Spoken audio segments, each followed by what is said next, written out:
হতধিক ইতিহাসত নজিৰবিহীন ঘটনা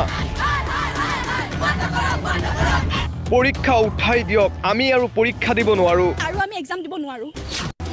বান্দৰৰ দৰে আমাক নচুৱাই থকা হৈছে আমি তেনেকে বান্দৰৰ গতে নেনাচো আমাক যেনেকে নচুৱাই থকা হৈছে বান্দৰৰ গতে আমি বান্দৰ নহয় আমি নেনাচো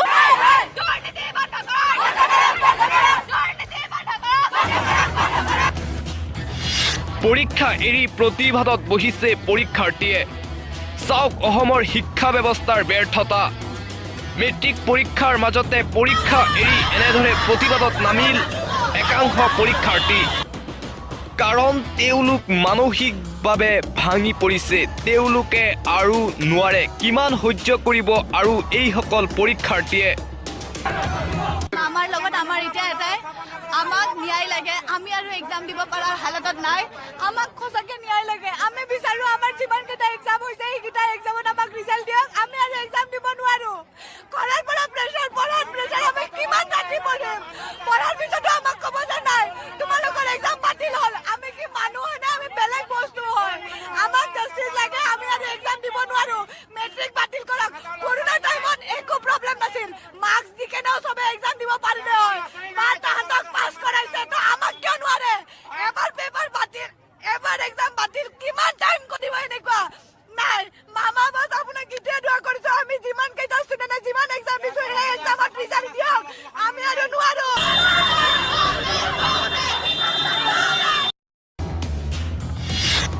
সেবা শিক্ষা বিভাগ চৰকাৰৰ বোকা চটোৱা নীতিত ব্যতিব্যস্ত অধিষ্ঠ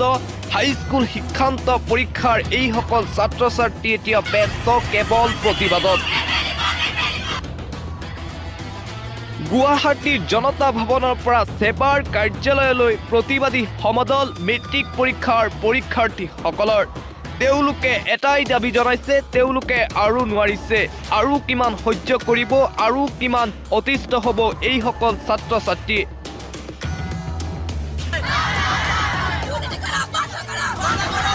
ৰাতিপুৱাৰ পৰাই একো নাখাই লঘোনে এনেদৰে প্ৰতিবাদত বহিল একাংশ মেট্ৰিক পৰীক্ষাৰ্থী এছামিছ এক্সামত আমি ভাবিছিলোঁ মেণ্টেলি আমি ষ্টেবল নহয় আৰু ছায়েন্স পঢ়িবলৈ কিন্তু ছায়েন্স পঢ়িছোঁ 3 দিন কষ্ট কৰাৰ পিছত আগদিনা ৰাতি নিউজ আহিছে যে মেট্ৰিকৰ পেপাৰ লিক হৈছে হ'লেও আমি নিজকে প্ৰিপেৰেশ্যন কৰিছিলোঁ কালি আমি কষ্ট কৰি পঢ়ি আছোঁ ৰাতি মেছেজ আহিছে এছামিছ পেপাৰো লিক হৈছে 10 মিনিটৰ পিছত নিউজ আহিছে হিন্দী পেপাৰো লিক হৈছে সেবাৰ সদায় পেপাৰে লিক হৈ থাকে 30 তাৰিখে ছায়েন্সৰ এক্সাম দিছে হয়তো এপ্ৰিলৰ ফাৰ্ষ্টত আপোনালোকে বেলেগ ৰিজাল্ট দিব ইলেক্টিভৰ আকৌ পেপাৰ দিব আমাৰ মানসিকভাৱে খেলি আছে আৰু আমি এক্সাম দিব নোৱাৰোঁ আমাৰ ষ্টেবল নাই আৰু আমি দিব হাতে হাতে প্লে কাৰ্ড লৈ এনেদৰে পৰীক্ষাৰ্থীৰ দাবী শিৱসাগৰত হাতে হাতে প্লে কাৰ্ড লৈ মেট্ৰিক পৰীক্ষাৰ্থীৰ দাবী আমাৰ ভৱিষ্যতক লৈ ধেমালি নকৰিব ইয়া আমাৰ ভৱিষ্যতৰ কথা কৌতুক নহয় আক্ষেপেৰে কৈছে প্ৰতিবাদকাৰীসকলে CBSEত পঢ়া হ'লে এনেকুৱা নহ'লহেঁতেন এবাৰ আপোনাৰ গৰুৱে খাব এবাৰ আপোনাৰ জুই জ্বলিব আৰু এবাৰ আপোনাৰ বানপানীত উঠিব তেনেকৈ প্ৰতিবাৰে আমাৰ এনেকৈ হৈ থাকে CBSE আজিলৈকে এনেকুৱা হোৱা নাই আকৌ আমি সেবাত পঢ়িছোঁ ঘৰৰ মানুহে আমাক বহুত আশাত পঢ়াইছিলে বহুত কষ্টত পঢ়াইছিলে আমাক আৰু আমি গোটেই ৰাতি কিতাপ পঢ়োঁ ৰাতিপুৱা চেণ্টাৰত গৈ শুনো যে পৰীক্ষা বাতিল হ'ল আমাৰ এতিয়া কেনেকুৱা লাগে আমি প্ৰিপেয়াৰ হৈ যাওঁ আৰু কিমান মেট্ৰিক হয় এটা আমাৰ লাইফৰ ফাৰ্ষ্ট পৰীক্ষা যিটো আমি বহুত মানে দিবলৈ ওলাইছোঁ আমাক কেনেকুৱা লাগে যে আমি এক্সাম হলত যাওঁ আমাৰ পৰীক্ষা বাতিল হ'ল বুলি কৈ দিয়ে আৰু যোনখিনি ষ্টুডেণ্টে পাইছে সেইখিনিক ছাছপেণ্ড কৰক এক্সপেল কৰক আৰু আপোনাৰ যোনখিনি মাষ্টৰে মানে এইবিলাক কৰিছে সিহঁতক ডাইৰেক্ট ছাছপেণ্ড কৰক গুৱাহাটী শিৱসাগৰ বুকুত ধিং নগাঁও বৰপেটা ইত্যাদি জিলাসমূহত ব্যাপক প্ৰতিবাদ দেখা পোৱা গৈছে মেট্ৰিক পৰীক্ষাৰ্থীসকলে নিজৰ পঢ়া টেবুল এৰি এতিয়া ৰাজপথত নামিছে প্ৰতিবাদত কাৰণ তেওঁলোকে আৰু নোৱাৰিছে ইমানৰ পিছতো প্ৰশ্ন কাকত বাতিল হোৱাৰ কথাত হাঁহি পোৱা শিক্ষামন্ত্ৰী ডক্টৰ ৰনুজ পেগুৱে ছাত্ৰ ছাত্ৰীসকলক ধৈৰ্য ধৰাৰ কথা কৈছে ধৈৰ্য ধৰিবলৈ আহ্বান জনাম তেওঁলোকৰ পৰীক্ষাৰ দিন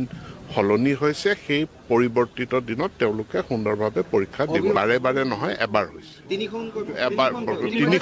তিনিখন পেপাৰৰ তথ্য আমাৰ তাত নাই 2খন পেপাৰৰ কথা কৈছে গতিকে সেই 2টা পৰীক্ষা পুনৰ নতুনকৈ তাৰ নতুন দিন ধাৰ্য কৰা হৈছে কথা হ'ল আৰু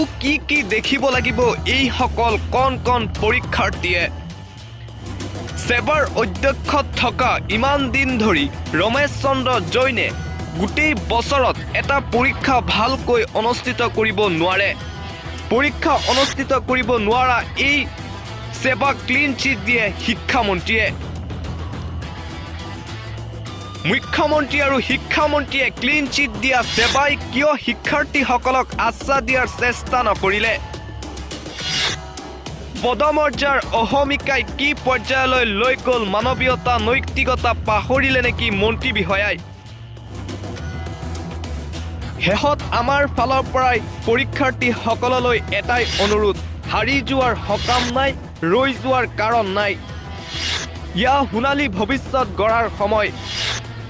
আন্ধাৰ আঁতৰাই পোহৰক আদৰিবলৈ প্ৰয়োজন মাত্ৰ অধ্যয়নৰ